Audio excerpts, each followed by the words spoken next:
Rhysops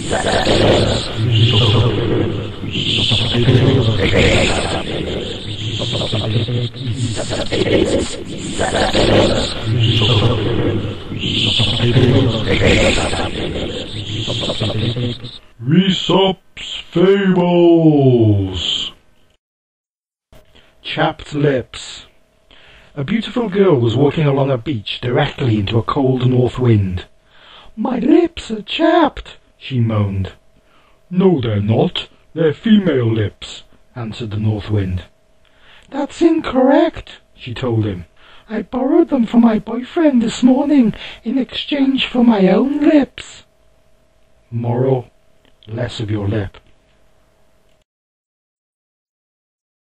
Don't shoot the messenger. A king once ordered a messenger to deliver a sealed envelope to another king. The messenger set off on a dangerous journey, and he was never tempted to open the envelope and read the message within. After months of hard travelling, he finally reached the palace of the second king, who opened the envelope in front of him and read the letter with a frown that grew deeper and deeper. Finally the king reached for a loaded blunderbuss and pointed it at the messenger's head. "Clearly you've received some bad news," said the messenger, "but I'm not responsible for what has happened, so don't shoot the messenger. I simply completed my given task." Silently, but with a grim expression, the king handed the letter to the messenger, who began sweating as he read it. The message said simply, "Please shoot the messenger who delivers this to you." The king pulled the trigger of the gun, and it went off. Moral: go on, shoot the messenger. The rock pool. There was a rock pool that fell in love with a wave. As the sun began to set in the west, he said to her, "You're so beautiful and frothy, why not come a bit closer and break over me?" But the wave recoiled at his suggestion. "No thanks."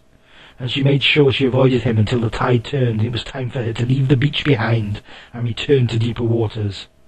The rock pool was hurt and called after her, "What's the problem?" "You've got crabs," she said without hesitation. Moral: in amorous matters, blunt honesty is the sharpest weapon. Sweet talk. A chimp, a scarf, and a hive were debating among themselves which of them had the most beautiful life. "I can peel bananas with my feet," said the chimp, "and that's one of the most beautiful things anyone can ever hope to do." But the scarf wasn't intimidated in the slightest and shouted, "I get thrown around necks, and off my ends just dangle down, but in a strong wind they stick out horizontally. How can any conceivable thing be more beautiful than that?" But the hive laughed and said, "Flying insects live inside me and fill me with honey." Moral: beauty is in the eye of the beholder.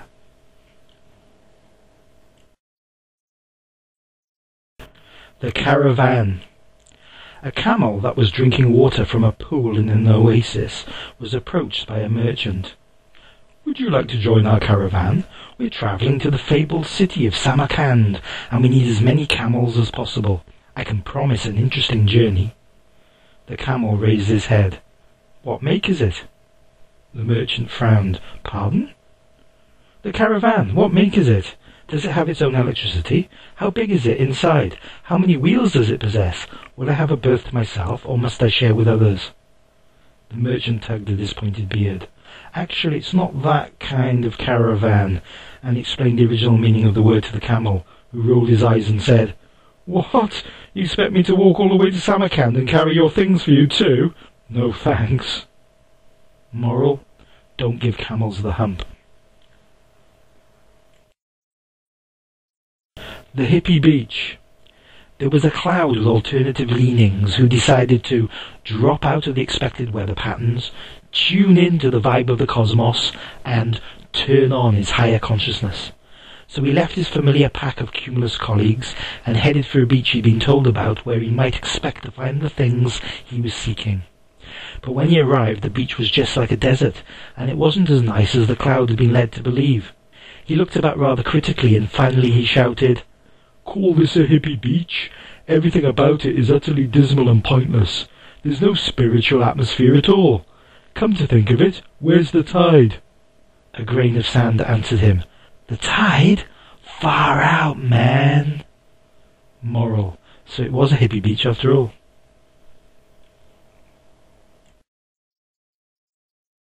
Rhino Cop. A rhinoceros joined the police force. They told him, "First you arrest the criminals, and then you charge them." He nodded and went off to tackle crime in the big city. He saw a man sexually molesting a poor cabbage in a greengrocer's, and he shouted out that the fellow was under arrest. "But I was just testing its firmness," the man replied. "You're under arrest anyway," the rhino said. "On what charge?" demanded the man. "On this one," bellowed the rhino as he charged him. The poor cabbage was rescued. Later, back at the police station, the rhino said, "I had a busy first day at work. I arrested 10 criminals and charged all of them, but now there's no room left on my horn, and the blood is trickling into my eyes. Will you remove them for me? Much appreciated." Moral: take care when you mishandle cabbages. Bending the knee. A group of creatures sat on a wall watching the sunset. The wall had been constructed to stop the sand from the beach blowing over the fields where crops grew. The scene was beautiful.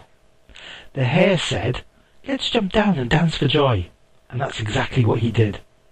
The weasel cried, "I'm coming too," and he also jumped down.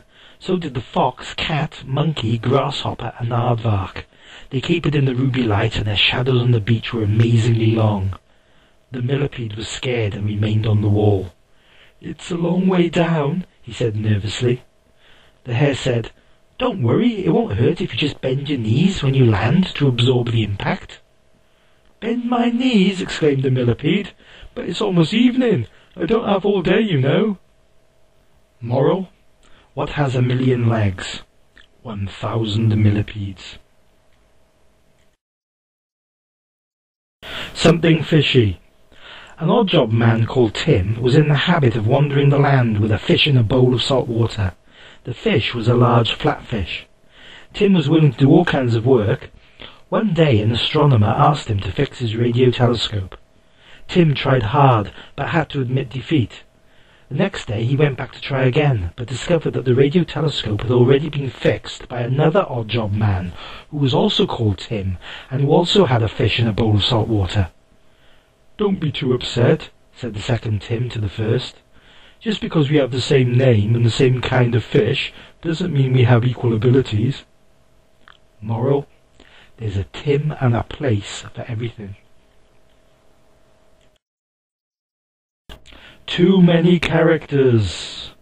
A pig, a waffle, a box, a chump, a resentment, a caterpillar, a gift, a loom, a cuttlefish, an aurora borealis, a duvet, a chair, a sunken continent, a cup that runneth over, an ancient paradox, a snivel, a bone, a toothless cog, a pie crust, a passionate kiss, an aching thigh, a broken window, a phantom, a cat, a bathtub, a chimney clogged with twigs, a forced laugh, a chewed pencil, a beetroot stain, a vague feeling, a hovercraft, an argument, a dog, an example of jargon, a butterfly, a solecism, a grotesque fiend, a coconut shy, a confident papaya, and 1,000 other things had gathered together in a restaurant for a celebratory meal. The waiter came over to their table and shook his head. "It's off, I'm afraid," he told them. "But that's nonsense, we haven't ordered yet." The waiter smiled and said, "I didn't mean the food, I meant the moral. There's no way you'll make a decent fable out of this situation. There's too many characters for the story." Moral: don't multiply fictional protagonists beyond necessity. The Giant Walking Skeleton. A giant walking skeleton shook his head and said, "My life is a hard one. All day long I've been balancing these bags full of arrows on my exposed spine, and now a bunch of desert chieftains have set up home in my hollow left femur." "I know a song about that," said the passing hippogriff. "Sing it then," suggested the skeleton. "A quivers down my backbone, I've got the shakes in my thigh bone," crooned the hippogriff. Moral: the old ones are the best, allegedly. Poor visibility. A gorgon was driving her jaguar through the pouring rain. The jaguar was growling and grumbling because cats don't like water. "Why don't you stop at the next settlement and find shelter?" he asked. If you keep going, you'll be certain to crash. Crash? Why should I do that? Asked the Gorgon. Because of the poor visibility. No need for you to worry about that, answered the Gorgon. I've got a set of windscreen vipers on my head. Moral. She did crash later, funnily enough. Two Buddhists. Two Buddhists started arguing one evening after a session of meditation. The first Buddhist said, "I bet any money that I've just reduced my ego by a greater percentage than you." "Rubbish," responded the second Buddhist. "I shrank my own ego by no less than 36% in that session." "That's nothing. I reduced mine by 42%, you sissy." They began fighting with fists. "I bet any money I'm more compassionate than you." "Take that! I'm the gentle one." "Ouch! Taste my boot." "I have. It has a flavour of worldly attachment." "You pompous buffoon." "Ah! Eeg! Ugh! Eek!" Moral. This is based on a true story. I really did meet a Buddhist who liked to brag about how much he had reduced his ego that week. Turning the other cheek. A monkey that had more than 2 cheeks on his face was sprawled on the ground when a clever sage who knew everything there is to know about religion, philosophy and ethics happened to pass by. "Why do you look so sad and angry?" the sage inquired. "I imagine it's because I keep getting insulted," said the monkey, "on account of my utterly freakish visage." "And that's why you're lying in the dirt, is it?" "Yes, I'm prone to hairy despair." The sage snorted and answered, "Whenever someone hurts you, turn the other cheek. That's all you need to do. Try it and you'll go far, believe me. I'm a sage and full of wisdom." The monkey considered this advice. "Fair enough, I will," he said. And because he needed the practice, he started turning the other cheek immediately. But because he had so many of them, and because they went right round his head, he began rolling along the ground. He went faster and faster as he kept turning them, accelerating like a horizontal tornado that stank of banana juice and peanuts. Soon he had vanished over the horizon. The sage smiled. "I said he'd go far, didn't I?" Moral. A cheeky monkey gathers no moss. A quick drink. 3 friends went into a bar. "I'll have a glass of brandy," said the first friend, who was an old fellow. "Vodka for me," said the second friend, who was a tomb. The barman served them efficiently. Now it was the third friend's turn. He happened to be an egg. "Give me a stiff shot of rum," he ordered. The barman shook his head. "Sorry, you're underage." "What do you mean?" cried the egg. "You haven't even hatched yet," pointed out the barman. "Look here," responded the egg. "I'm much older than my 2 friends. The old fellow is only 98 years old. The tomb dates merely from 450 BC, but I'm the egg of a dinosaur." Moral. This fable is an egg sample of an ironic situation. The International Pun Fest. A suburban bungalow somewhere in England. A comfortable lounge with a sofa and a man sat upon it. A woman at a desk in the corner was spinning a globe of planet Earth and frowning at the countries that flew past. Then she opened her mouth to speak. "Uzbekistan," said Anna. "I don't know. Who is she?" replied Stan. "Turkey," added Anna. "Well, if you already knew that Becky is a turkey, why did you ask me who she was?" grumbled Stan. "Chile," said Anna. "Maybe she needs a blanket." "Hungary." "And a bowl of soup." "Korea." "She's a turkey, you said. But that's more of a lifestyle than an actual career. Anyway, I don't think it's important. I'm more concerned about my own career and lack of income." "Sudan." "Why should I? He used to be my best friend. There must be better ways of getting money than that. Maybe your friend Caroline has some financial advice for me." "Alaska." "Please do. She's very knowledgeable about many things. I don't like her cooking very much, though." "Greece." "Too much. She fries every meal. But I'm no better. And what's good for the goose is good for the—" "Uganda." "No, I'm not the gander. I'm the goose." "Yemen." "Far out. Groovy, baby." "Romania." "Not really. I regret only the depression. Moral: travel doesn't always broaden the mind, especially armchair travel. Trying it on. A man went into a shop that sold second-hand clothes. He browsed for a long time before picking up a tweed jacket. "Are you interested in that item of clothing?" the assistant asked. The man frowned at her. "I'm not really sure." "I think it's the most stylish item of clothing in the wardrobe, and that it's bound to win all the awards this year," added the assistant, batting her eyelashes. She was an attractive woman. "May I try it on first?" asked the man hopefully. "Of course," said the assistant. The man approached her and began fondling her breasts. "Get off, you creep!" she cried. The man was bewildered. He stepped back with a red face. "I thought you gave me permission to try it on." "The jacket, not me!"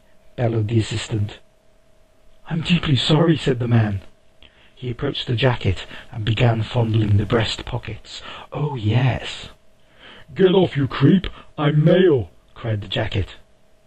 Moral: there were pencils in the pockets.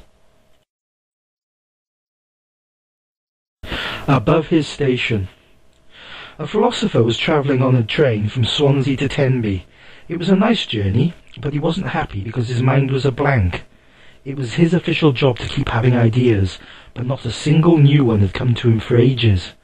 When he reached his destination, he got out of the train with the words, "This is my station."